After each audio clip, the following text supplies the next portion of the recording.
I would now like to welcome His Excellency, the Deputy President of South Africa for Mashatile.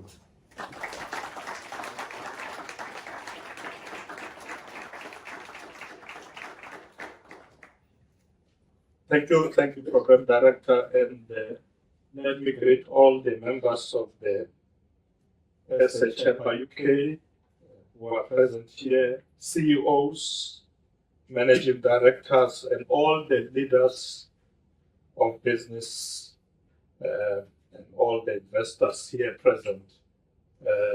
Distinguished guests, good afternoon. I'm honored to address the SA Chamber UK today following what we consider to be a very successful working visit to the United Kingdom and Ireland. The team went all out to promote South Africa as an investment destination. The team that I proudly call salesperson or salesmen and women consists of ministers and deputy ministers, as well as senior government officials who are responsible for critical areas of our government's work. We aim to improve the outcomes of President Cyril Ramaphosa's recent state visit to the UK by working together to promote inclusive economic growth. We are optimistic that our visit would lead to an improvement in the trade and investment relations between South Africa and the United Kingdom, and also between South Africa and Ireland, where I had an opportunity to go. We know that these relations somehow have been a bit stagnant for the past few years, particularly due to, amongst others, the challenges we faced after COVID-19 pandemic. The majority of our interactions since we arrived in the UK were characterized by shared interests in the following topics. One, the government of national unity, energy and infrastructure, and the measures we are taking to foster a favorable environment for trade and investment. I wish to reiterate that the political environment in South Africa is stable, particularly for investments, as a result of a number of things that we are doing as a government of national unity. The GNU, as we call it, has been operational for almost 100 days now, and its activities have already begun to yield results. Our numerous meetings with potential investors, particularly here in the UK, have revealed a shift in attitudes and perceptions towards South Africa, indicating an optimistic outlook from all investors. Our alliance, based not only on personal sentiments, but on the operations and the aspiration to enhance South Africa and also consequently the lives of our citizens. This will undoubtedly sustain the GNU administration for the next 5 years. A statement of intent based on our Constitution's principles serve as a foundation for the GNU. The GNU's strategic priorities encompass, amongst others, the following: advancing inclusive and sustainable economic growth, addressing poverty and the high cost of living, and thirdly, strengthening our bilateral partnership in various sectors such as trade, investment, skills development, science and innovation. We will measure the GNU's success based on the amount of employment opportunities that it can generate. The number of business professionals and entrepreneurs we have assisted in establishing sustainable enterprises will also serve as a basis for the measurement of our success. The number of business owners and entrepreneurs we have assisted in starting sustainable businesses will also serve as a benchmark. Businesses hope to continue working with the government in the public-private partnership that, amongst others, so far has reduced and ensured that we put load shedding behind us. Partnerships have improved transport and logistics infrastructure and strengthened national capacity to combat crime and corruption. Regarding the energy situation, the investors we met demonstrated that the ending of load shedding that began, as you know, load shedding began some time ago. But now that we have seen the ending of load shedding, this has really become positive news to the investors that we have met. And they have confirmed that it allows them to conduct business without being worried about what will happen in South Africa. The elimination of power outages, as many of you may know, was largely due to a series of measures implemented by the state-owned power utility Eskom and the government over the past 2 years. Many of our power stations were quite old and they had to be repaired and serviced and so on. So a lot of units were taken out of operation, and many of them are now back in operation. You would recall that in July 2022, President Cyril Ramaphosa unveiled the Energy Action Plan, and soon afterwards appointed Mr. Ramaphosa as the Minister of Electricity. And since his appointment, he has been hard at work to ensure that we change the situation around. Eskom also initiated a 2-year generation operational recovery plan with the primary goal of boosting the quantity of power known as energy availability factor. We have now agreed with Eskom that the energy availability factor should be around 70% of the network's capacity. At the same time, Eskom restructured itself, brought in new members in their board. There's also a new CEO now at Eskom.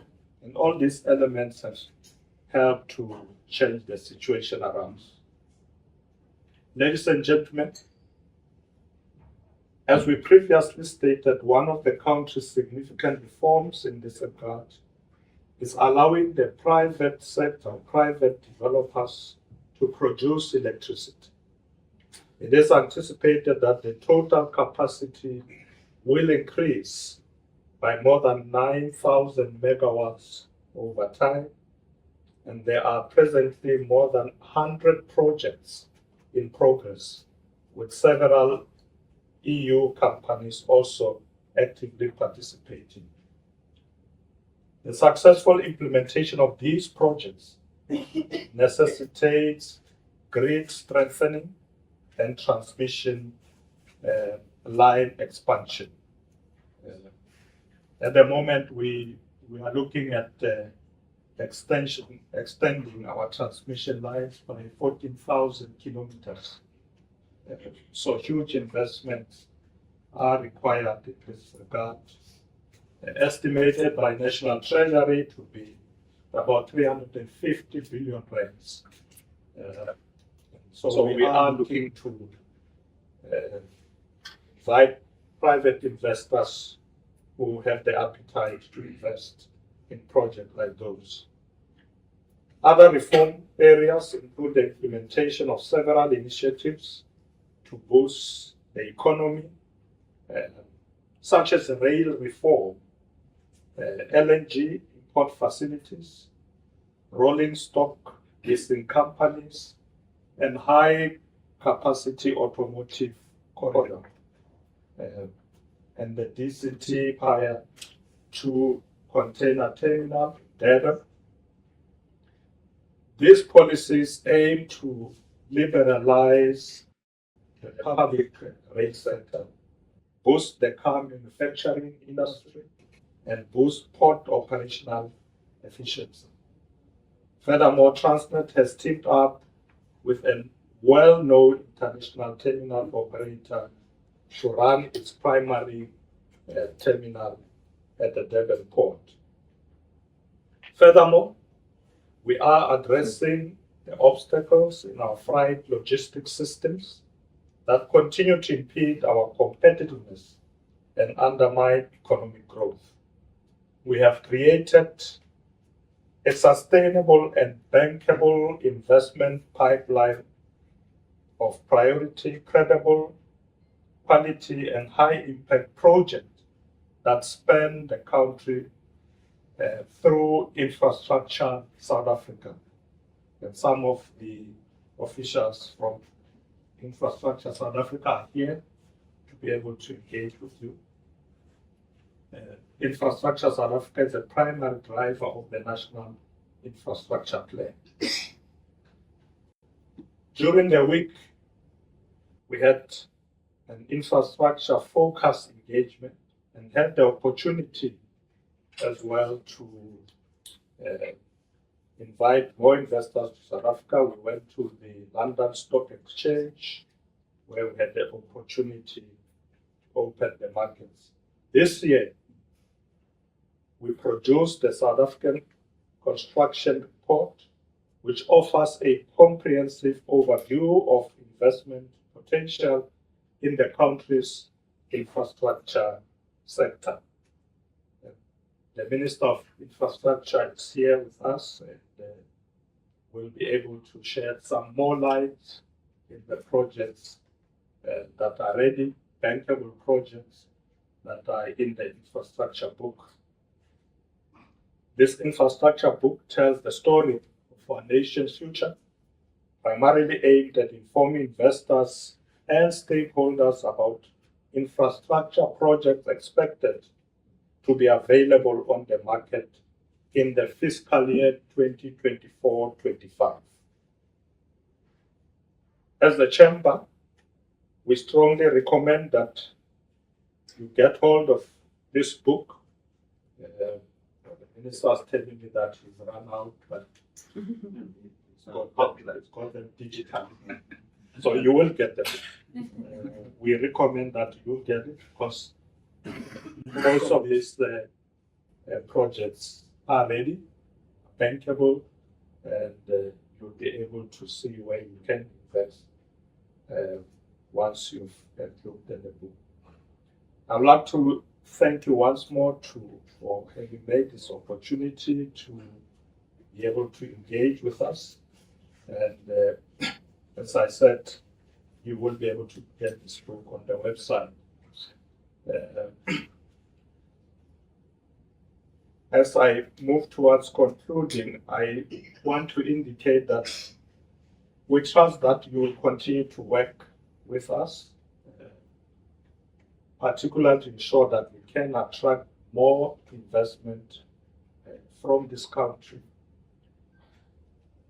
We want you two as a chamber to be able to assist us to continue to engage more investors at bilateral meetings, There are also a number of companies from South Africa that want to invest in the UK, and we want to ensure that opportunities are created for them to be able to do so. Let me also indicate that next year we will host the G20 South Africa. We are taking over the presidency of the G20 now in December, and we will start making preparations for a successful hosting of the G20. We have given this message to all the investors that we have met since we have been here in the UK. I must say, as I conclude, that all the meetings have been very successful. We were well received, and many people are positive about our story. They want to come to South Africa, and they have seen us as the GNU, the Government of National Unity at work. And it was good for them to be able to see the GNU with their eyes, that it exists. And it's doing a good job. We do have questions sometimes like, will the GNU last? Will it be able to go all the way for 5 years? And our answer is yes, it will. Because we have put as our foundation principles that guide our work, we've put priorities in place, and that's going to help us be able to be focused. And really for us as a GNU, the priority is the people. We're elected by the people in this form. They want us to work together so that we can improve the quality of their lives, ensure that there's employment in the country, particularly for young people, that young people get the skills they need to be able to enter the job market. Those are our priorities, and we're happy to engage with you this afternoon. And as I said, the ministers are here, and the deputy ministers will be able to give you more of some of the things that we are already doing, but you probably will have questions about certain issues in South Africa. We'll be able to respond to those. So thank you very much for inviting us here. We're looking forward to engaging with you. Thank you so much.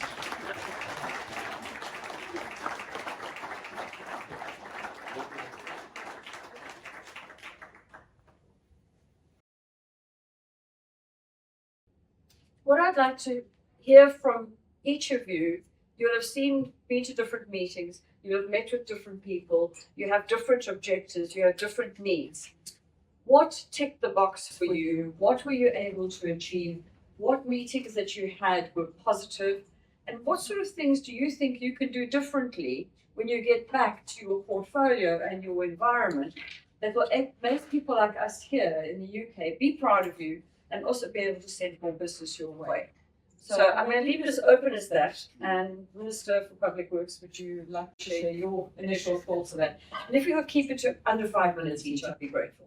Well, let me say this, Sharon. It's wonderful to be here. And I actually think that you deserve a round of applause, because this wouldn't have happened without you.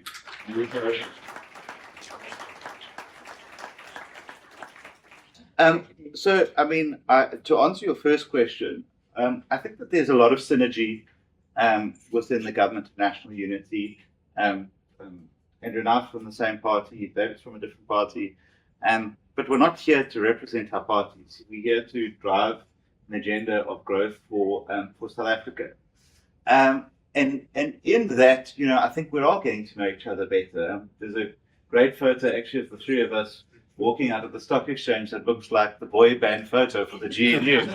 Sort of, you know, and I put the backing track of Bad Boys to it. So, you know, I think also just being able to, you know, talk about ideas, and David and I have been talking about some ideas on restructuring finance for infrastructure.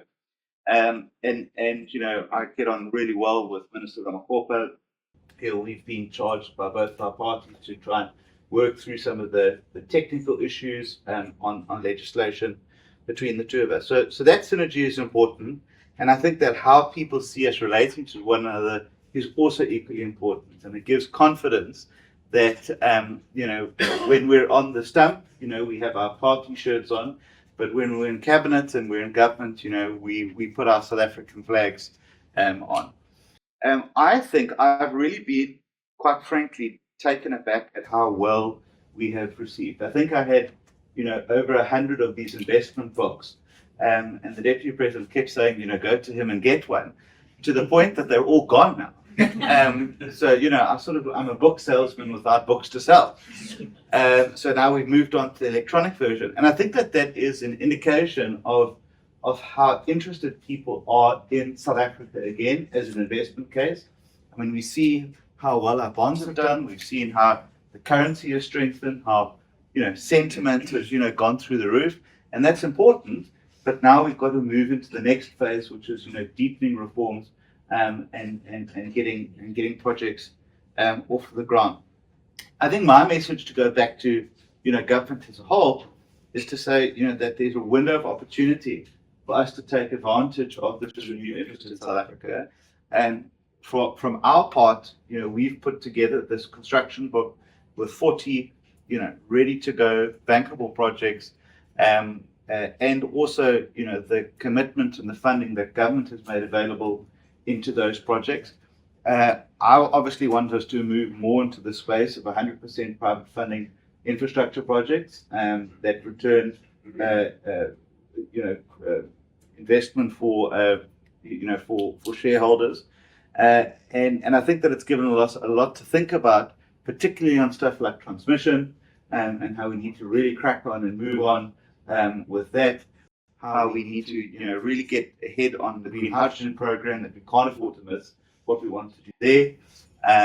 And so, I think it's certainly it's a message that I'm taking back to cabinet and to government that, as hard as we are working, and trust me, it's been relentless over the last 100 days. We've got to double that effort again if we want to see those projects in the ground. Thank you. Minister, may I turn to you to give us some views from a finance and a personal point of view? I think I'll need more than 5 minutes, and I hope you'll call me again. But I'll try to keep it to 5 minutes. Yeah, it was great having our tallest deputy minister, Andrew. We had very nice conversations. Dean, actually, that picture is two of us, right? Yeah. That was my kids love it at home, and they keep on saying, "Who's that?" Then I had to explain. So it has been very, very great, and I think, as Dean has said, we really put South Africa first.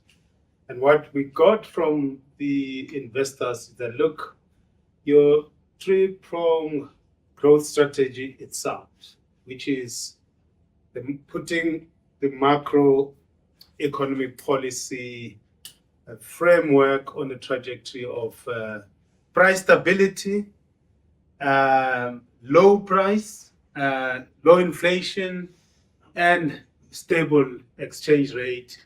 It's a great direction. Because as people go in there into South Africa, they want stable prices. You don't want the price today is there. There's a lot of volatility. You can't plan. They want a stable exchange rate. And fortunately, the exchange rate, since we have put together the GNU, has been very, very stable.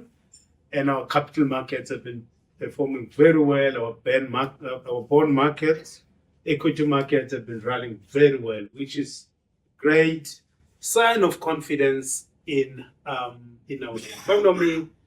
So the investors are saying, great, keep it that way. The sentiment is great. And I think all of them, they are saying, please get into execution. Execution which is again about the second pillar of our growth strategy, which is accelerating the economic reform, the structural reforms, because as you know better than I do, for decades, the constraint on the economy has been on the supply side. Supply of electricity, freight logistics, telecommunication, skills, and so on and so on. And they are very happy that the trajectory that we've embarked upon in liberalizing these sectors, allowing the private sector to get into energy so that I don't rely on one energy generator, distributor, transmitter, which was ESCOM, is critical for diversifying the risk. Because if you only rely on one source of energy, we've seen the systemic risks which have basically materialized with ESCOM. So they are very happy and they are willing to get into those network industries that were basically dominated by state-owned entities. The same with Transnet. They are very happy to come in and invest in rail infrastructure, ports, and also buy locomotives and get their rolling stock on our rail, because as you are aware, we have also allowed third-party access into our rail, and the Department of Transport is finalizing the private sector participation for the private sector to invest in the rail infrastructure as well as the rolling stock. So state capacity build, which is the third area of seeking to realize what President Ramaphosa has articulated when he was addressing Parliament for the first time since the GNU, or it was before the GNU, but we knew that we're going to have the GNU once he got elected, which was a pillar around inclusive growth. That for us to get to the growth, because economic growth is the target, but what are the pillars around which you're going to get this growth going? The macroeconomic framework would generate stability. It's structural reforms that we've got to undertake, but also state capacity and focusing mainly on local government as well. Because if local government doesn't function properly, many businesses, actually all businesses are operating in the local space. So I think there's a lot of excitement, there's a lot of will, and I'm sure Minister Lamule, if he was here, he was also going to give you a sense of how they feel about the global environment. But there's a good positive sentiment out there. And I don't think that as South Africans, we need to miss this opportunity. It's a great opportunity for us to translate this positive sentiment into action, execution with speed. Fantastic.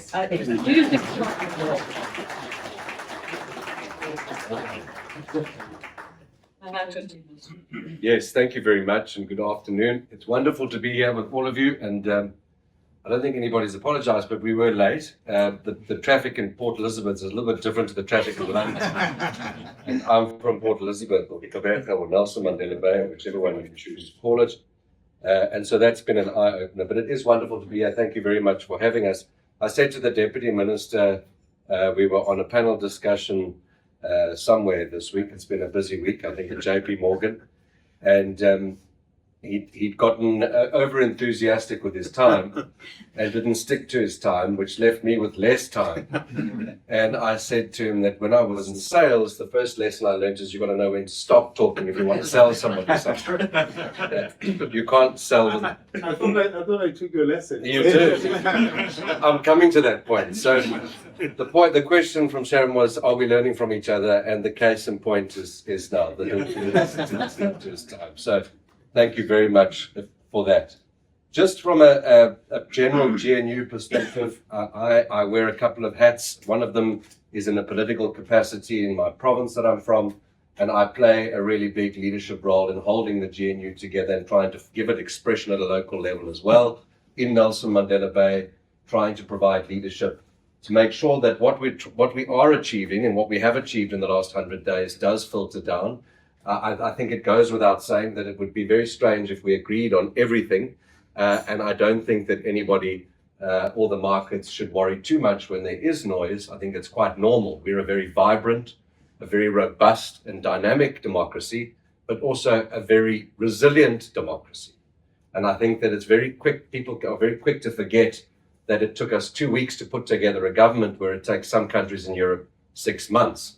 And when I was in Washington for the AGOA Forum with Minister Parks-Tau, who leads our ministry in the DTIC, the Americans took a very big interest in and were really impressed with the ability of South Africa to turn around the election and to produce an outcome in the way that we have in such a short period of time, both from an institutional point of view, our systems, our people, and our civil service. And I think something that gets lost and something that's not often spoken about in the GNU is the very anxious civil servants who must have been worried about what would the outcome of that be? Would there be stability and continuity? And I've been able to meet many of them this week behind the scenes. Now that we're behind the curtains, Dean and I have been waking up every day in the opposition, wondering what to say. Now we need to wake up every morning and start doing things. And so less talk and more action, to the Deputy Minister of Finance's point.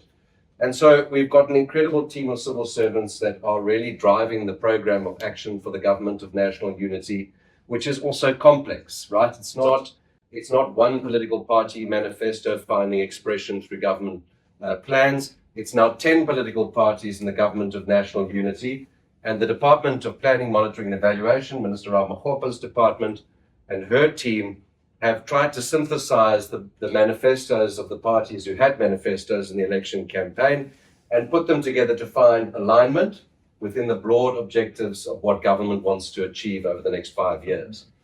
And as the President said at our Cabinet Lekgotla, there has been such incredible alignment. We almost agree on 98% of the things that we want to work on, right? The detail is where the debate may happen, but the broad objectives of what we want to achieve, there's more or less universal consensus, and we are moving in the right direction. As I said, there will be differences of opinion on smaller issues, but what we're seeing in the medium-term development plan, which is the synthesis of those manifestos, as well as the National Development Plan and the United Nations Sustainable Development Goals and the Africa Agenda 2063, is incredible alignment that we may not have been aware of on the 28th of May, but on the 30th of May, when the voters told us, these are the cards you've been dealt, that you now need to play with, and we expect you to play together, we had to find that consensus, and it emerged to a large extent naturally, and then through negotiations, through the statement of intent as well.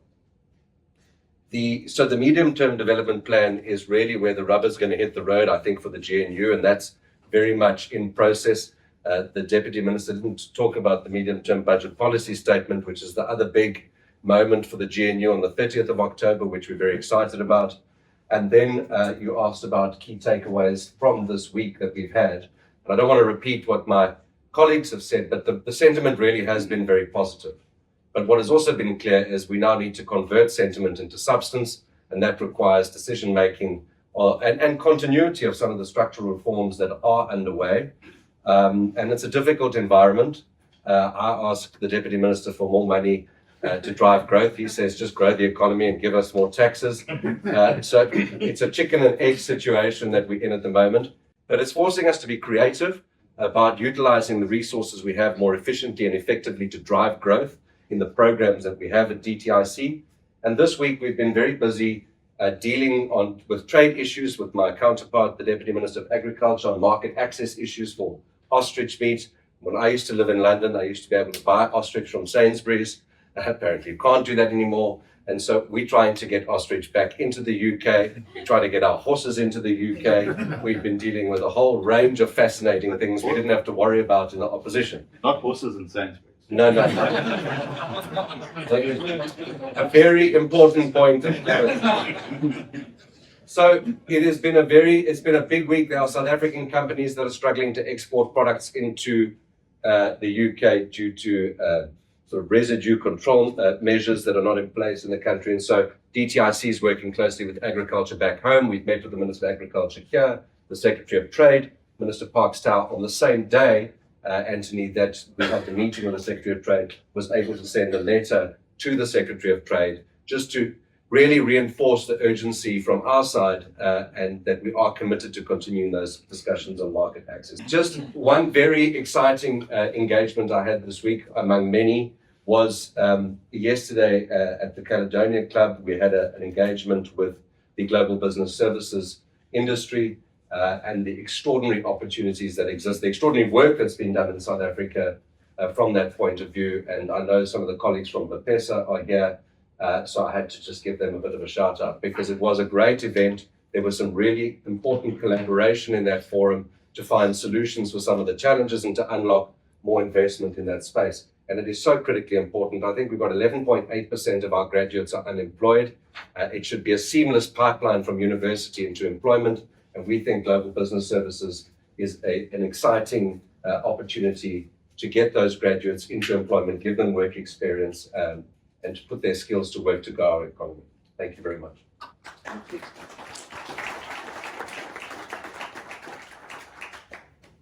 I've got one question at the back, I've got one here, and I've got one over there. That's three. Let's see how we go.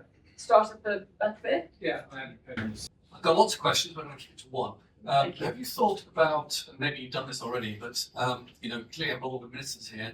One thing that makes investment in the country work is if you have a team in government that has a role that transcends all the different departments and works with investors to actually resolve the inevitable problems that you get when different departments get involved in these projects. Is that something that you're planning? Is there a sort of a team that you're going to be providing for investors to solve problems?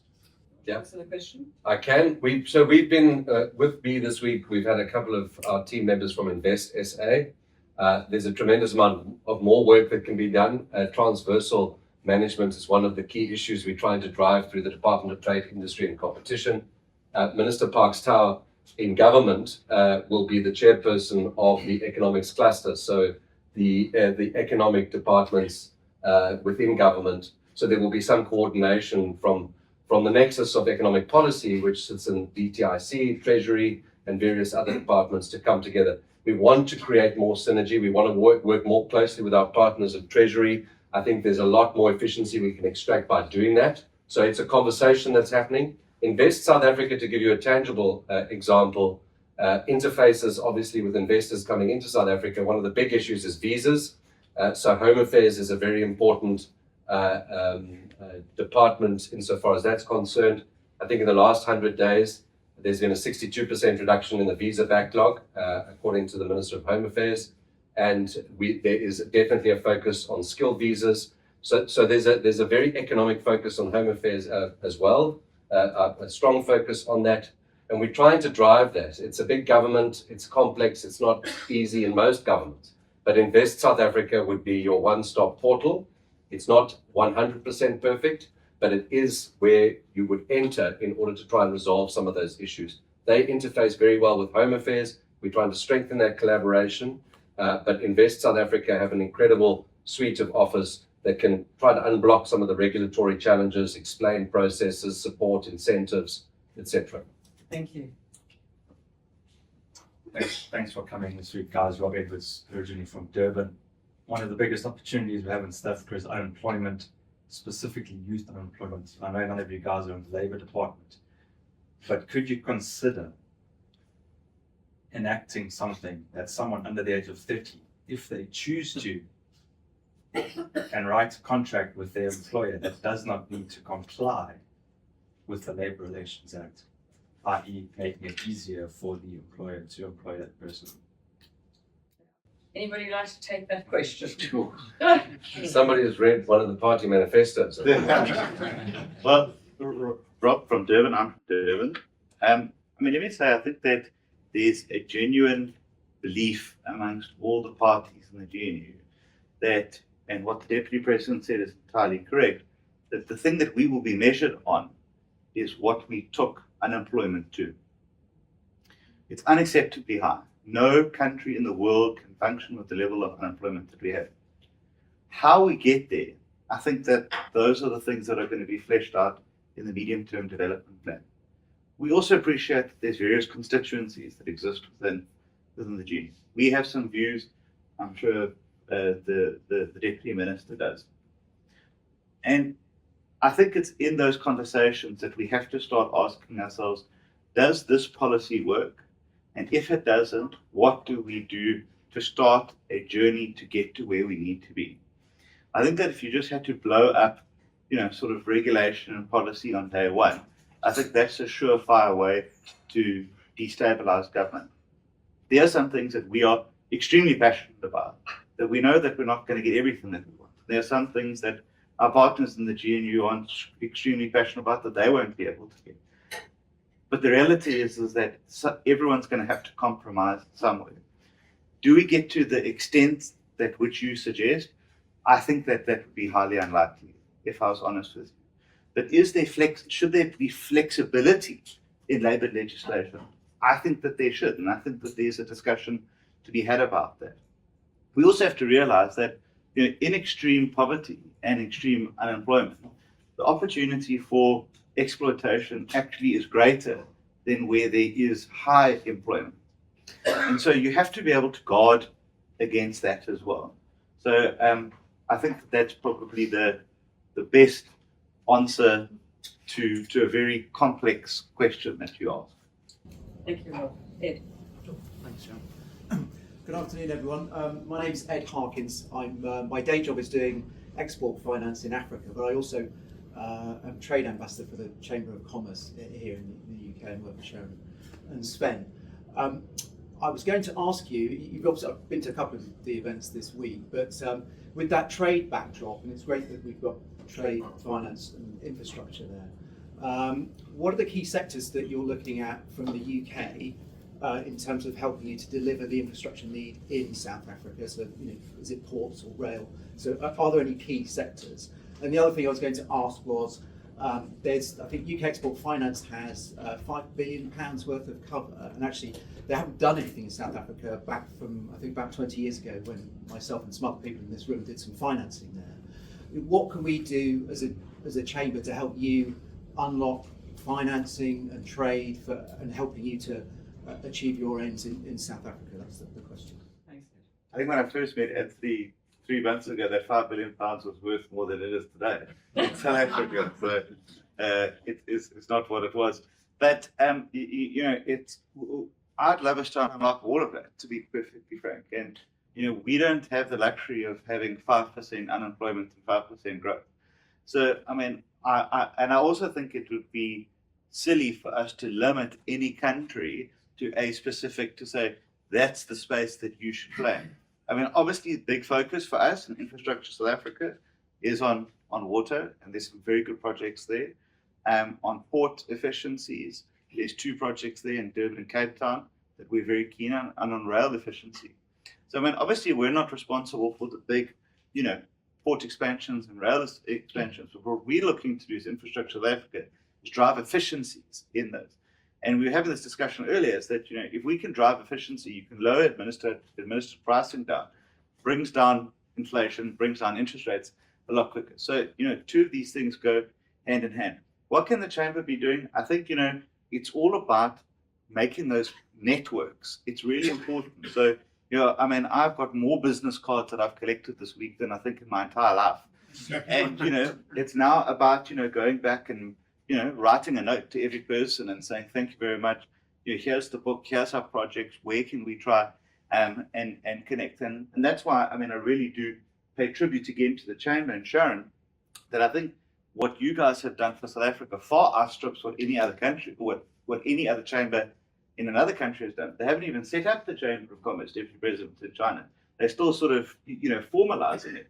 So, we're really lucky as a country to have you, and I think that we've got to be prepared to leverage that in solving our problems in the country. Any other comments from you? Yeah, just to reinforce what Dean has just said on the to your question about what kind of infrastructure to finance. to be financed for? Well, yeah, I mean, UCAP has got a very big line of credit, and without going into details, it's actually very cheap long-term funding. So if you're looking for infrastructure finance, it's a really good way of funding it really cheaply. So the question is, how can, what are the key sectors? I think we missed touched on that, but how can we as a chamber help you to access both in terms of delivery of the infrastructure and also financing for that going? Yeah, so firstly, I think you'll have to work with some of the entrepreneurs who are interested in getting involved in the infrastructure for freight rail. For instance, we said it's important for us to get the locomotive private sector people to get involved in transporting goods on our rail infrastructure. It should not be Transnet only, the third-party access that we have adopted as government to allow the competition on our freight rail. It should give entrepreneurs an opportunity to go and buy locomotives and compete with Transnet on that freight rail. But the rail infrastructure itself is going to require a lot of money for refurbishing it, rebuilding it. So there, if there's entrepreneurs who are interested in investing in the rail infrastructure, there's a great opportunity. The Department of Transport, they are finalizing the private sector participation for entrepreneurs who are interested in the rail infrastructure. The models may range from build, operate, and transfer, like we do with our toll roads, in which you get a private sector to build the road. In this case, you build the rail infrastructure. You allow the operators to operate on that. And because in the past, you heard Transnet setting the price. So we said one of the reforms, the price for freight rail and basically freight infrastructure in general. We said for the freight rail, we need an infrastructure manager who will set the price so that you don't have one party determining what the prices are. Like a NASA of freight logistics. In the context of electricity, you've got NASA that basically say ESCOM, and I'm glad that now I'm soon going to be ESCOM only charging us ridiculous prices. So the same principle will have to apply insofar as the rate is concerned. So there's great opportunity there for even water. I think you need to watch closely you asked about trade facilitation, but I think water as well. A lot of metros are going to be putting triple Ps for water, sanitation, so it's another great opportunity to watch. I'm going to stop at that point. So I would like to thank, the one thing I also wanted to make a note of is that in my thank yous is one of the things you've really supported me in doing, Deputy President, is our strapline for this year as the Chamber was South Africa in the city. You coming here and the amount of press we have had and the amount of meetings you've had in the financial services sector have put that on steroids for us. So thank you for coming up and supporting our efforts and opportunities as well. And it's wonderful for us to have achieved this in our 30th year of the democracy. At this point, I'm going to get out of the way. I'm going to hand over the last literally minutes to our new chairman, who has taken over from me. So could I please ask Dennis, who is our chairman, deputy chairman for the last 6 years. So he's no newcomer to the chamber, and I'd like to thank you for this. Thank you, Chair.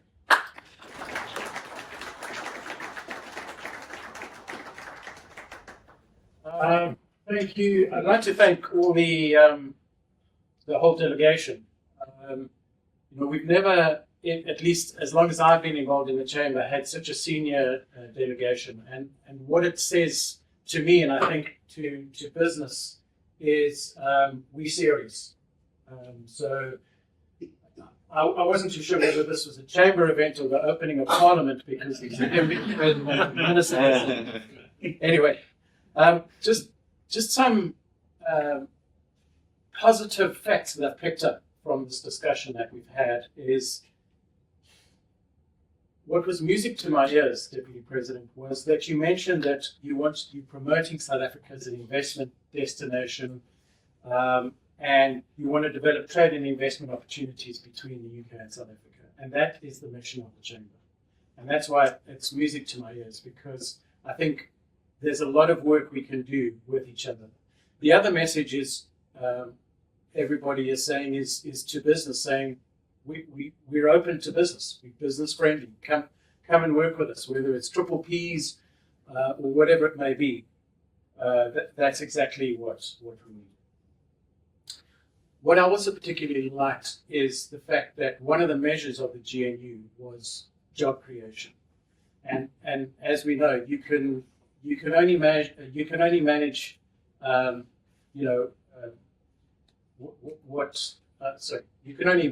what you measure, and if job creation and it's a big issue in South Africa is one of those, I think that's fantastic. Also, the talk about electricity and not only that load shedding, touch wood, is something of the past, but everything that happens around electricity.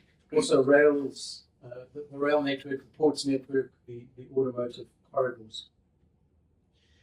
You asked the Chamber to assist in carrying on the momentum after the whole delegation goes back, and we most certainly are committed to that, so we will do that. And the other thing I've picked up is all the positivity and the excitement from everybody in the whole delegation, especially these three gentlemen. And I think that's great. That sends out a fantastic message about the GNU and how everybody's working together. So I'd just like to thank everybody for coming. I'd like to thank all the honoured guests. I'd like to thank Rosalie Pretorius and Simmons for making us feel welcome. Thank you.